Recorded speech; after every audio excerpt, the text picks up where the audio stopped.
Hey guys, what's up? Mike here, and today I've got another fairy tale review. Now this week's chapter is definitely a special one. First of all, it's got a color page, and second of all, it's 2 chapters. And I'm never going to complain about that, especially me being a fairy tale fan. I always like more content, and especially at a time like this where it's such a critical point in a major arc, maybe even the last one, although, I mean, there's a lot of debate on that. I really highly doubt this is the last arc. I'd be really disappointed if it was, because there'd be a lot of unanswered stuff, unless they really kind of rush it through. But anyways, let's get into the review today. Before I get into that, I actually am going to address the elephant in the room, which is just basically my background and why I'm in a different spot right now, and basically I'm just at home. Usually I'm at school and I have my place up there, and this week I'll be at home making videos, and I'll try to make as much as I can, maybe even have some new ones that you guys may have never seen before, so look forward to that. So we start this chapter where we left off last week, and Gray and Zareth are in the guild speaking about what's going on. And basically, Gray is reminded of all the times that he's lost people because of Zareth. And Zareth basically is antagonizing Gray at this point, almost trying to get him to fight. For some reason, I don't really know, he's just kind of a troll right now, which is unlike Zareth's character, but he just wants to mess around a little bit. And I guess that is similar to him in a way. You know, he's kind of just been a bystander in the past who likes to meddle every once in a while and add a little bit of interesting aspects.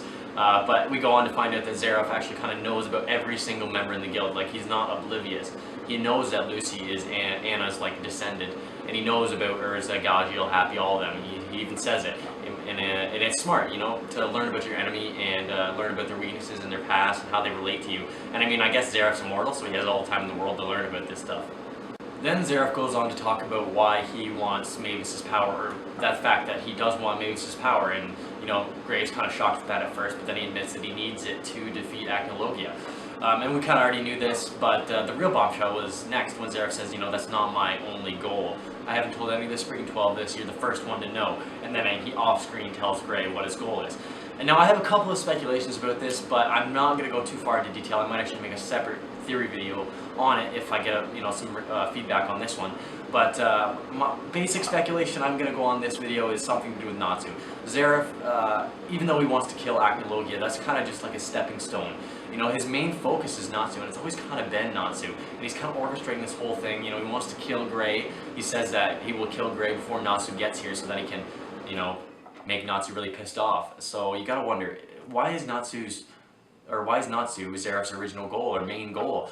And obviously it's his brother and everything, but what does he plan on doing with Natsu when he turns END? Even if Acnologia is gone, what happens then? Obviously he wants to die, but still, you gotta wonder. Then we slide on back over to one of the most hype fights in fairy tale history, August versus Gilder. And this one I have really high hopes for. It looks like a great start already. August seems to be in tip-top shape along with Gilder. Gilder is literally zipping around, like barely August can follow his movement. He's so quick.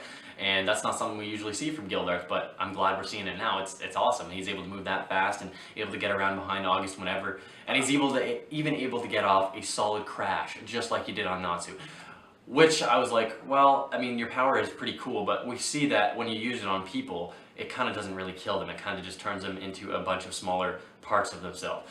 So, especially with a very experienced magician like August, you can't really expect the crash to, you know, overall just kill him right away, because that's just not happening. If it didn't work on Natsu, there's no way in hell it'll ever work on August.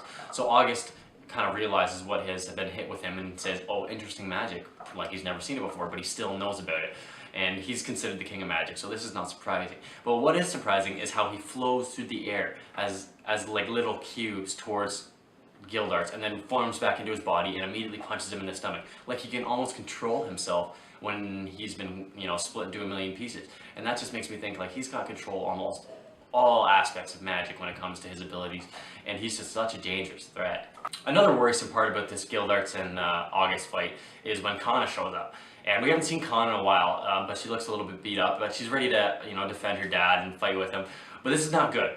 This is not good at all. We know August is a smart guy, and somehow he was able to put the pieces together that Gilder and Kana are father and daughter. Now, I don't remember them ever saying that in front of August or ever even mentioning it to the Spriggans, but they could have. I could be wrong. I don't remember it though. And if that is the case, how the hell did August even know? Because he immediately picked up on it, and he immediately said, oh, these guys are father and daughter. And, you know, he did the smirk, like he's obviously going to try and take advantage of them. I mean, a smart villain would.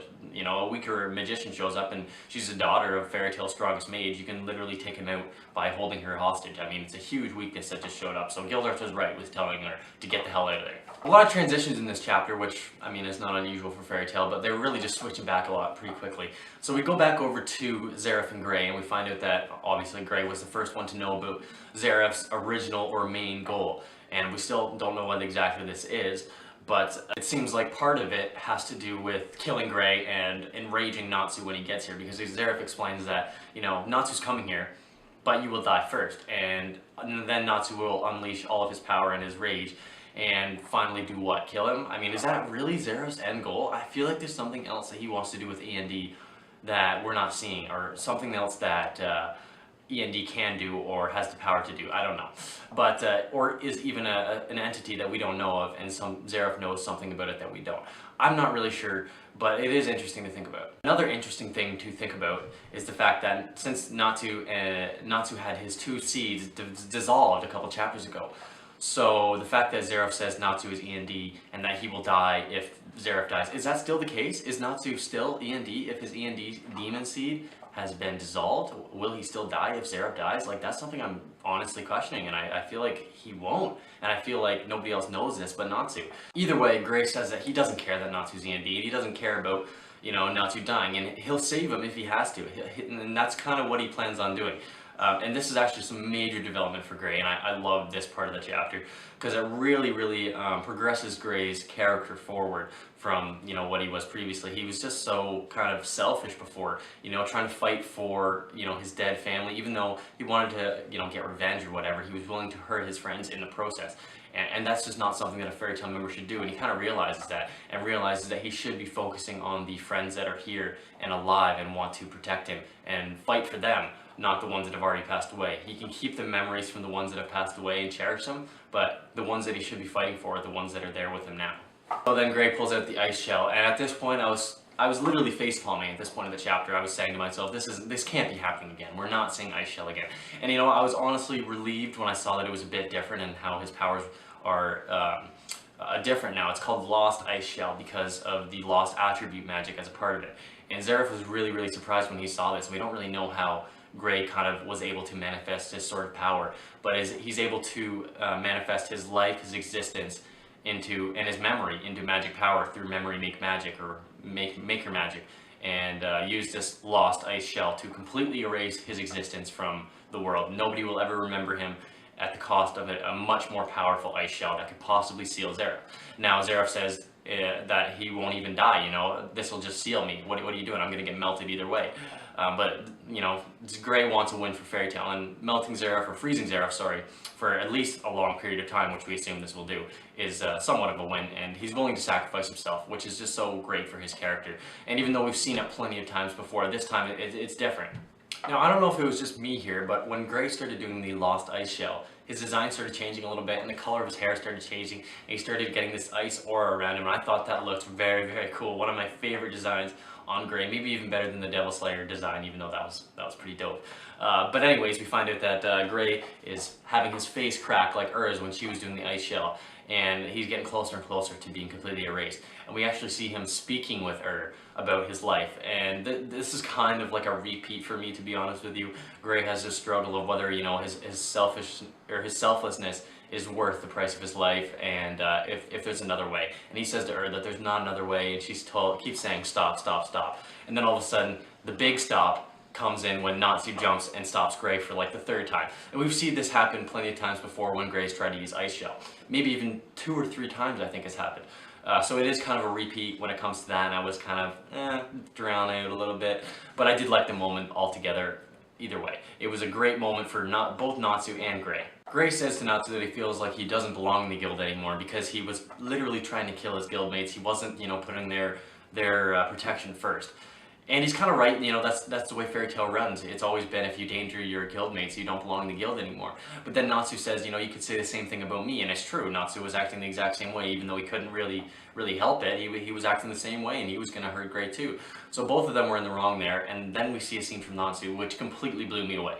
I was honestly 100% shocked when I saw Natsu crying at the fact that Gray was about to use Ice Shell. He had never cried before, but this part, it made me realize that Natsu is actually realizing how important Gray is to him, and how important of a friend that Gray is, and how close they are, and what their friendship really means to each other at this point. And it was an amazing moment. We don't see Natsu cry very often, but it just gave me goosebumps because of how well it was done. And I know it was a repeat, and I know that they've kind of done this thing before in Fairy Tail, but even still, I loved it.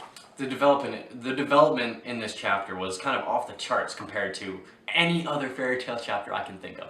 And for that, I can give it at least a decent rating. But anyways, after that, Zeref kind of chimes in and mentions, you can't really avoid fate, Natsu. My fate was to become an immortal cursed person. I've accepted that because that's what fate is. And Natsu kind of steps up, and this was also another great moment in the chapter, probably one of my favorite in the past couple while for when it comes to Natsu moments. He says, "Fate, I'm gonna burn that shit to ash," or something like that. He's gonna burn the fate to ash.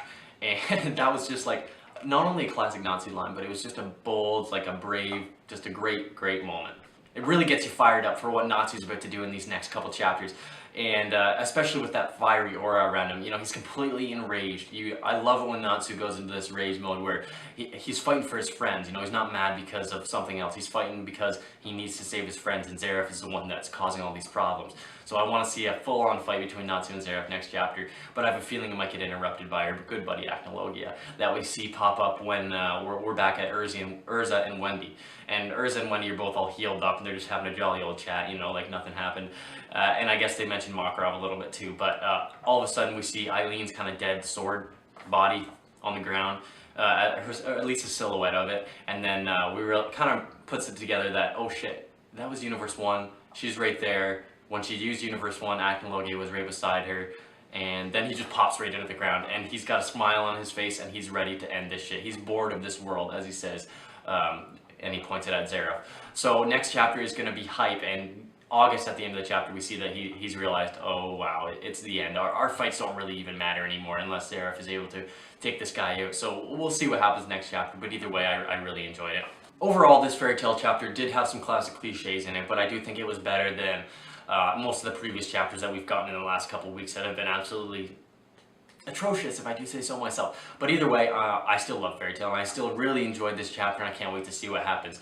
Tell me, guys, what you thought in the comments below, and like and subscribe if you enjoyed. I'll be talking to you in the next one. Peace.